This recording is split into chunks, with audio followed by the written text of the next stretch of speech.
मशवरा।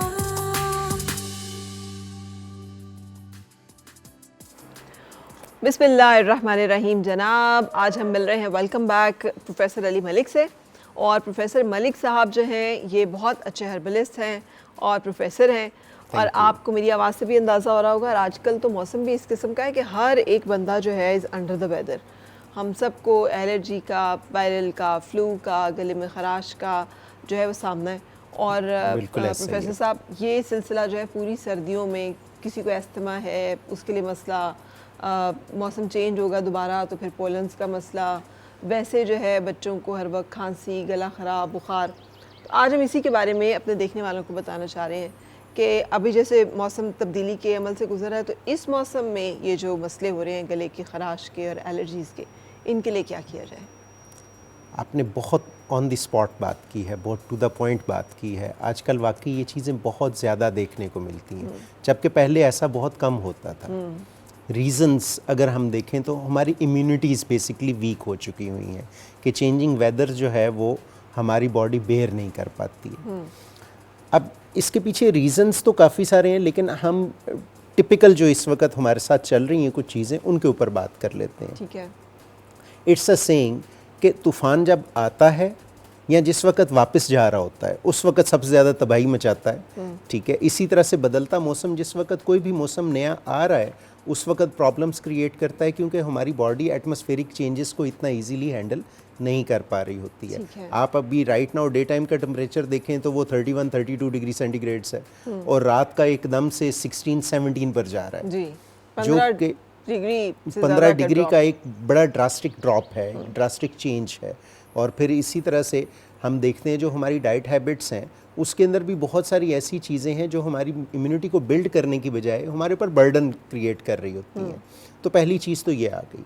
सेकेंडली, हम जो अपनी क्लॉथिंग्स हैं उसके हवाले से भी बहुत ज़्यादा लापरवाही का सबूत दे रहे होते हैं। लाइक सुबह के टाइम, दिन को चूँकि गर्मी है, ऊपर कोट वगैरह या अपर वगैरह कोई नहीं पहना, रात शाम हुई एकदम से टेम्परेचर में चेंज आया और उसी क्लॉथिंग के अंदर हम चल फिर रहे हैं, तो क्या हुआ कि जो एक्सटर्नल टेम्परेचर है वो हमारी बॉडी के इंटरनल टेम्परेचर को डिस्टर्ब कर देता है, जिसकी वजह से हमारी इम्यूनिटी जो है वो उसको हैंडल ही नहीं कर पाती है और एक एलर्जिक सिचुएशन पैदा हो जाती है।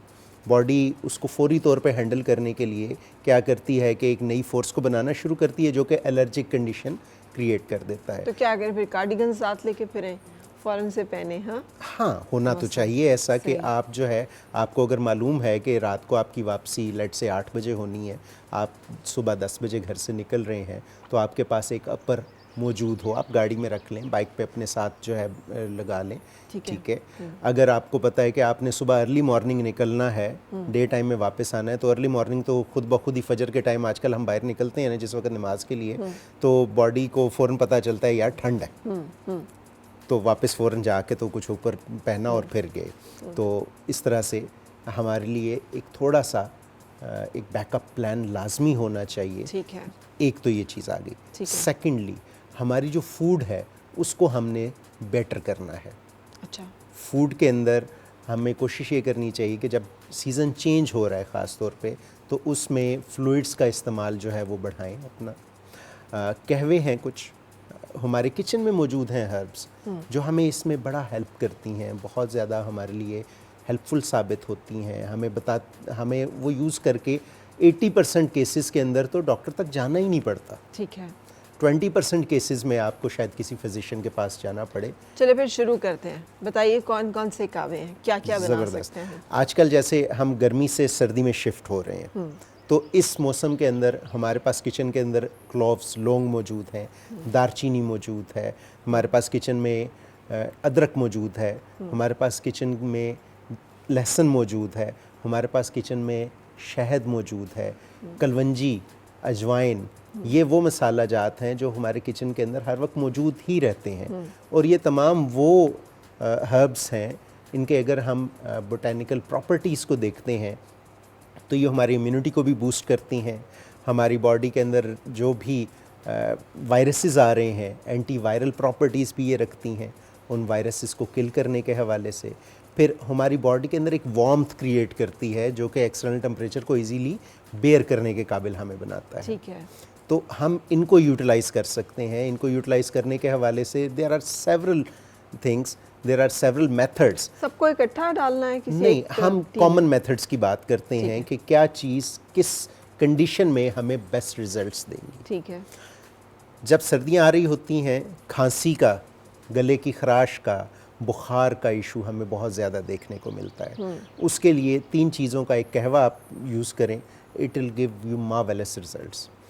गलो या गलोए ये क्या चीज़ है? एक बेल है ठीक है। जो बहुत सारे लोगों ने घरों में भी लगाई होती है।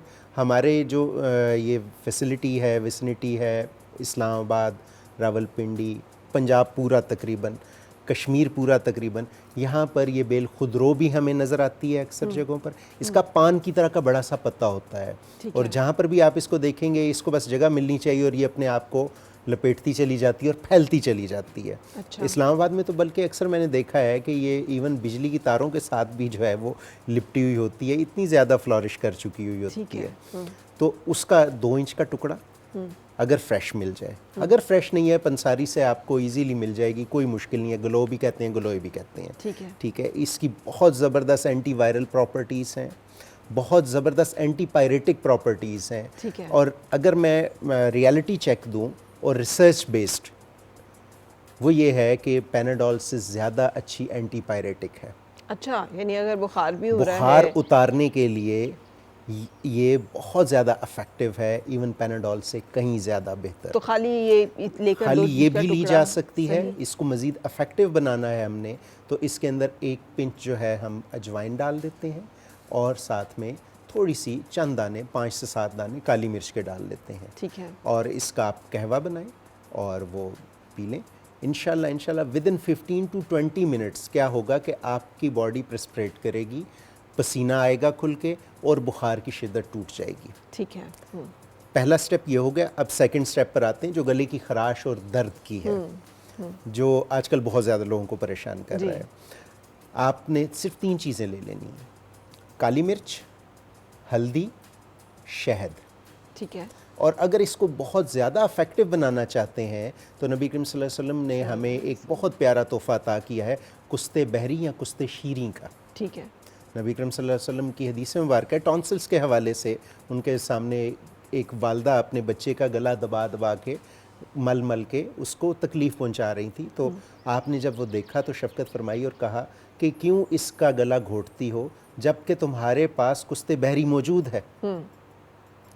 तो आप ये 3 चीज़ों के साथ कुस्ते बहरी ऐड कर लें इसके अंदर और एक पेस्ट बना के रख लें, एक माजून बना के रख लें। मैं वज़न बता देता हूँ तीनों चीज़ों के जो शहद के साथ आपने लेने हैं प्रोपोर्शनली।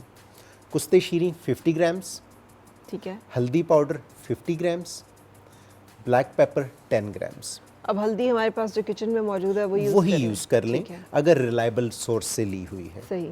ठीक है। अगर रिलायबल सोर्स से नहीं है तो मैं अमूमन रेकमेंड करता हूँ कि आप साबुत हल्दी बाज़ार से ले लीजिए और उसको घर के ग्राइंडर में ग्राइंड कर लें। कोई मुश्किल नहीं है उसकी पिसना, तो वो सबसे बेस्ट है। ठीक है। अच्छा, अब ये 3 चीज़ें जैसे 50 ग्राम्स कुस्ते शीरी, 50 ग्राम्स टर्मेरिक यानी हल्दी पाउडर और 10 ग्राम्स जो है इसमें ब्लैक पेपर पाउडर आ गया। ये तीनों चीज़ें आपके पास आ गई। आपने 200 ग्राम्स शहद के अंदर इसको अच्छी तरह से मिक्स करके रख लेना है। ठीक है। अब ये आपके घर में गले के हवाले से कोई भी इन्फेक्शन आ रहा है, किसी बच्चे को, किसी बड़े को, बूढ़े को, बेस्ट हर्बल एंटीबायोटिक और एंटीसेप्टिक और एंटीपायरेटिक मौजूद है। कितना ले लेना है? 1 चाय 1 टीस्पून। ठीक है। अगर सेवेरिटी ज़्यादा है, ठीक है, अगर सेवेरिटी कम है तो हाफ टीस्पून इनफ है। लेकिन आपने शहद डाला है तो अगर बुजुर्ग हैं और उनको शुगर है तो फिर भी ठीक है। शहद के हवाले से एक रिसर्च जो है सामने आई है और वो ये है कि शहद खालिस बॉडी का ग्लाइसेमिक इंडेक्स स्पाइक नहीं करता। ठीक है। अब खालिस की जो शर्त है ना, बस ये बड़ी मुश्किल ये थोड़ा सा ढूंढना पड़ता है, ढूंढने पे सब मिलता है। ठीक है। और एक और चीज़ है कि जो भी ओरिजिनल चीज़ है वो अपने एक स्पेसिफिक प्राइस टैग पे ही मिलती है। तो आपके ख्याल में क्या क्या निशानी हमें देखनी चाहिए कि ये शहद असली है?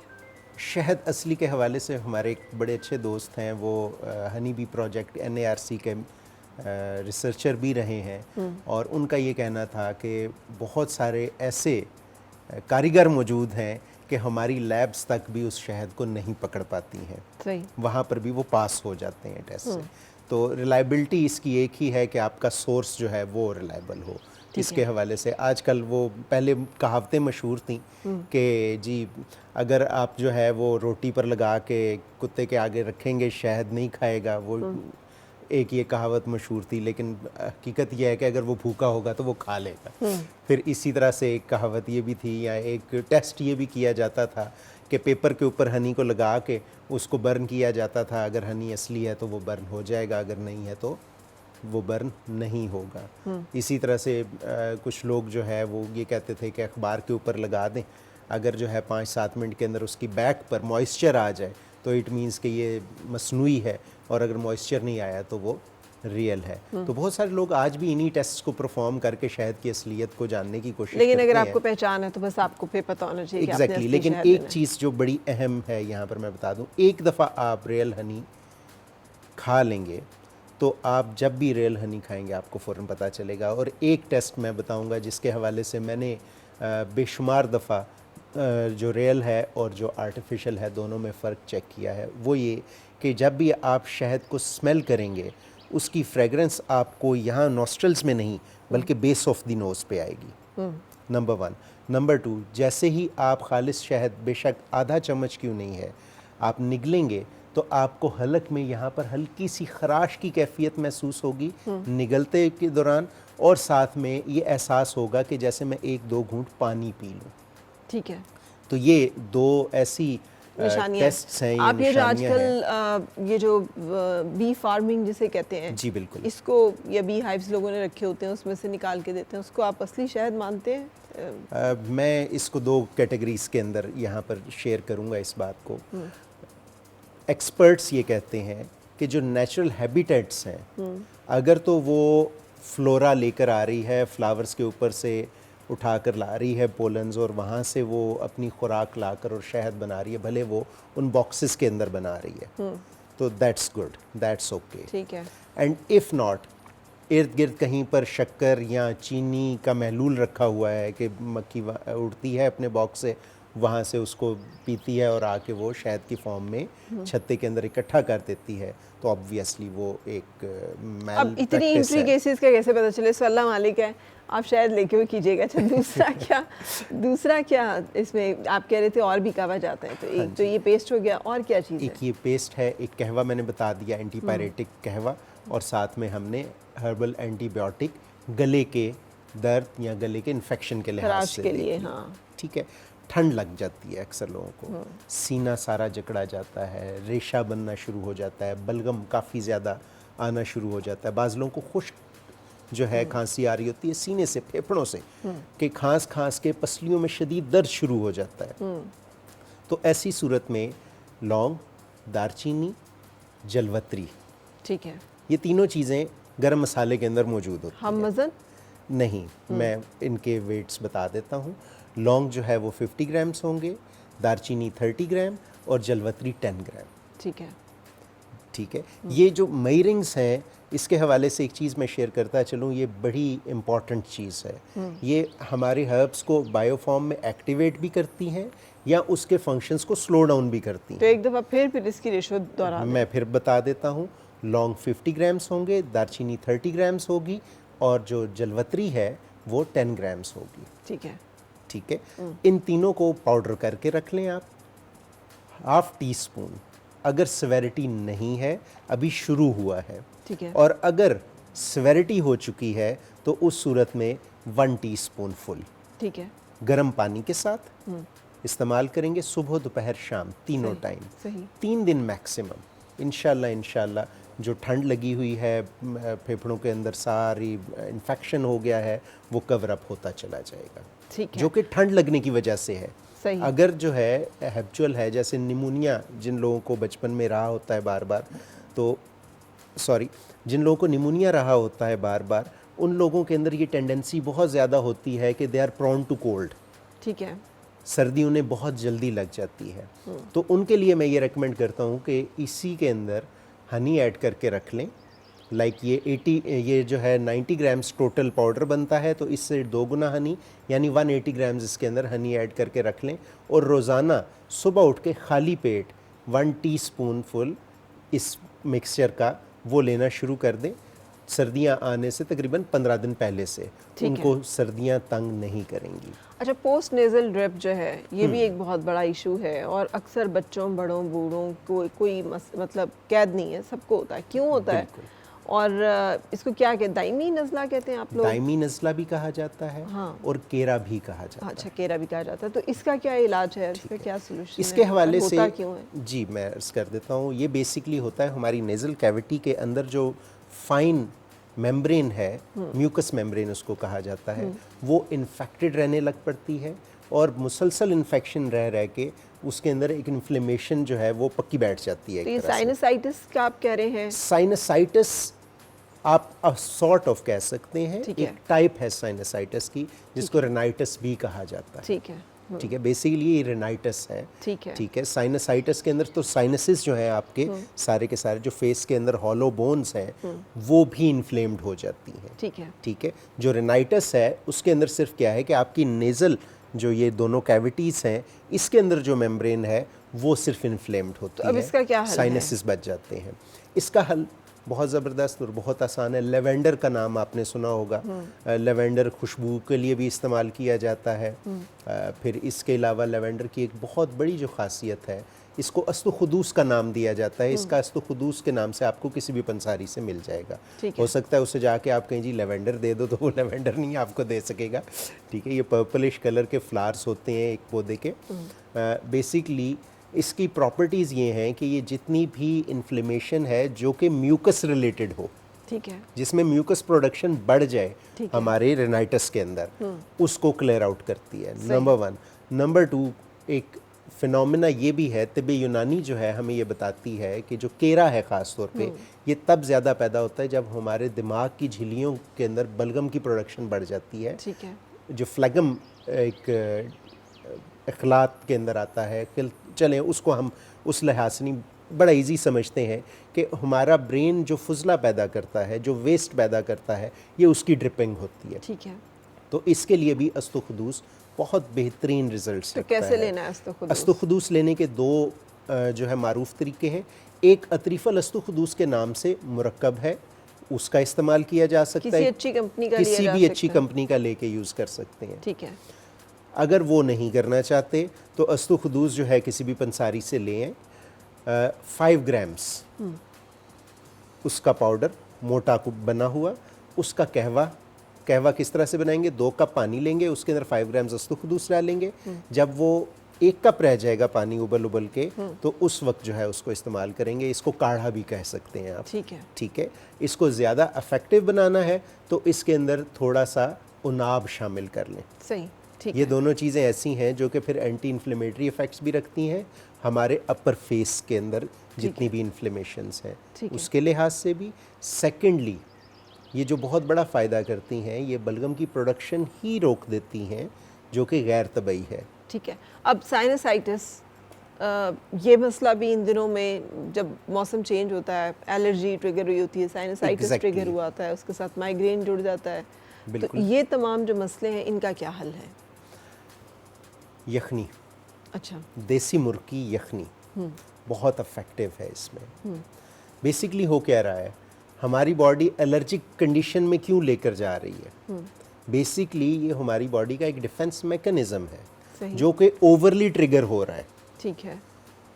जो हमारी बॉडी उसको सेंस नहीं कर पा रही है कि रिस्पॉन्स इसका देना है तो कितना ज़्यादा देना है, कितना कम देना है। बेसिकली एलर्जी को समझने का आसान सा ये तरीका है कि हमारी बॉडी का अपना डिफेंस मैकेनिज्म है जो कि मैल फंक्शन इस लिहाज से कर रहा है कि जो रिएक्शन या रिस्पॉन्स देना है उसने एक्सटर्नल जो भी एंटीजन बॉडी के अंदर आ रहा है, जो भी बीमारी बॉडी के अंदर आ रही है, उसको रिपेल करने के हवाले से। तो अब ये कितना फिर हमने इसके लिए क्या इस्तेमाल करना है? इसके लिए क्या इस्तेमाल करना है? इसके लिए हमारे पास किचन मौजूद है। 70% ऑफ द केसेस के अंदर ये जो मैं फॉर्मुलेशन अभी शेयर करने लगा हूँ ये बहुत अच्छे रिजल्ट्स देती है। इसके अंदर आप क्या करें कि सूखा धनिया, काली मिर्च, लौंग, और अदरक। ठीक है। ये 4 इंग्रेडिएंट्स ले लेने हैं। मैं दोबारा दोहरा लेता हूँ। सूखा धनिया, काली मिर्च, लौंग और अदरक। ठीक है। ये 4 चीज़ें ले लेनी है जो कि आपके किचन से हैं। और 5वीं चीज़ है अस्तुखुदूस यानी लेवेंडर, जो आपने बाहर से बाय कर लेना है। पाउडर उसका ले लेना उसका पाउडर बना लें आप घर के मिक्सी के अंदर, वो ग्राइंडर के अंदर इजीली ग्राइंड हो जाएगा। सही। ये पांचों की पांचों चीज़ें इक्वल क्वांटिटी में लेंगे हम। ठीक है। और अराउंड 10 ग्राम्स इसका हमने डेली काढ़ा बना लेना। ठीक है। ठीक है, 10 ग्राम्स ये मिक्स पाउडर ले लेना है हमने और 2 गिलास पानी के अंदर उबालना है। जब आधे से आधा यानी 1 कप रह जाएगा तो अब वो रेडी है। ठीक है, उसमें जब वो रेडी हो गया, आपने फ्लेम से उतार लिया, उस वक्त थोड़ा सा हनी ऐड कर लें। ऐड टू टेस्ट करना है उसको, ज़्यादा नहीं करना।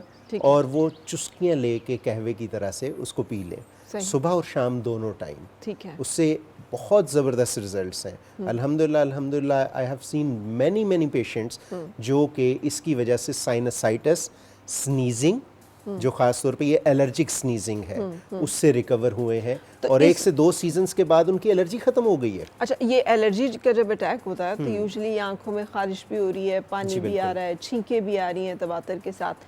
ये जो अलामात हैं ये भी इसी से ही कवर हो जाएंगी? एग्जैक्टली, इससे कवर होंगी।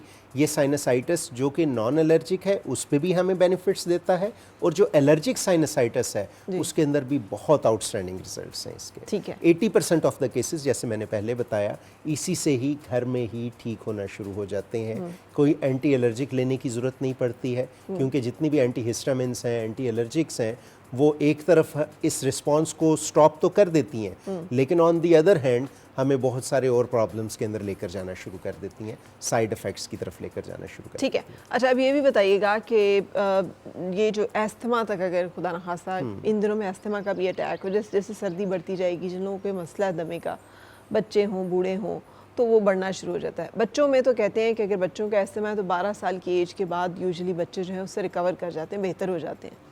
तो बच्चे हों तो क्या करना चाहिए, और बड़ों को अगर होता है ओल्ड एज में तो वो एस्थमा ऐसा है कि जो साथ रहता है, तो इन दोनों के लिए क्या कुछ अलग अलग बताएंगे? एक ही चीज़ है जो दोनों? नहीं, दोनों के लिए अलग अलग है ऑब्वियसली। अच्छा। क्योंकि जो बच्चे हैं वो एक नाजुक सी चीज़ है, उनके लिए जो भी हमने मेडिसिन भी यूज़ करनी है तो बड़ी डेलिकेट सी यूज़ करनी है। ठीक है। और बड़े जो हैं वो अब सख्त जान हो चुके हैं। सही। तो उनके लिए जो डोज है वो भी ज़रा स्ट्रॉन्ग होनी चाहिए ना। ठीक है। ठीक है, तो अब बच्चों के लिए हम पहले आते हैं। जिन बच्चों को एस्थमा है, एस्थमा 2 टाइप्स का होता है, एक फ्लैग्मेटिक है और एक ड्राई है। यानी ये खुश्क दमा होता है और एक तरदमा होता है। खुश्क दमा वो है जिसमें खांसी का दौरा पड़ता है और बच्चा जो है नीलगू पड़ना शुरू हो जाता है और सांस वापस वो पूरे तौर पर इनहेल ही नहीं कर पा रहा होता। सही, विसल भी आती है। एग्जैक्टली, विसल भी आ रही होती है। काली खांसी टाइप जो है हमें साइंस मिल रहे होते हैं, उसको सीना यहाँ पे पसलियाँ अंदर की तरफ हमें उसमें डिप्स मिल रहे होते हैं, जैसे पसली चलना भी पसली चलना, वो एक डिफरेंट प्रॉब्लम है। वो निमोनिया के अंदर हुआ करता है, वो निमोनिया अटैक के अंदर होता है। हम अभी एस्थमा की बात करते हैं क्लियरली। ऐसी माएँ जिनके बच्चे एस्थमा से मुतासिर हैं, उनके लिए बहुत ज़बरदस्त चीज़ है, वो अपने घर में अमृत धारा जो है वो ज़रूर रखें।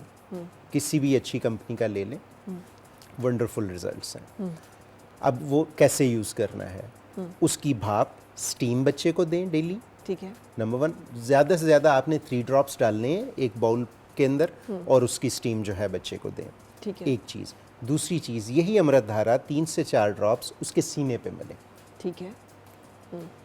और इससे भी इफ़ेक्टिव अगर आपने करना है इसको, तो तकरीबन 100 ग्राम्स देसी घी लें, उसको मेल्ट कर लें और उसके अंदर तकरीबन 10 से 15 ड्रॉप्स अमृत धारे के डाल के उसको अच्छी तरह से मिक्स कर लें। ये बिल्कुल मिक्स हो जाएगा और आपके पास एक बहुत ज़बरदस्त बाम टाइप चीज़ जो है वो तैयार हो गई है घर के अंदर ही, जो बच्चे के सीने पे आगे और पीछे दोनों जानिब से डेली उसकी मालिश करें और सीने को कवर रखें। ठीक है। ये तो हो गया एक्सटर्नल।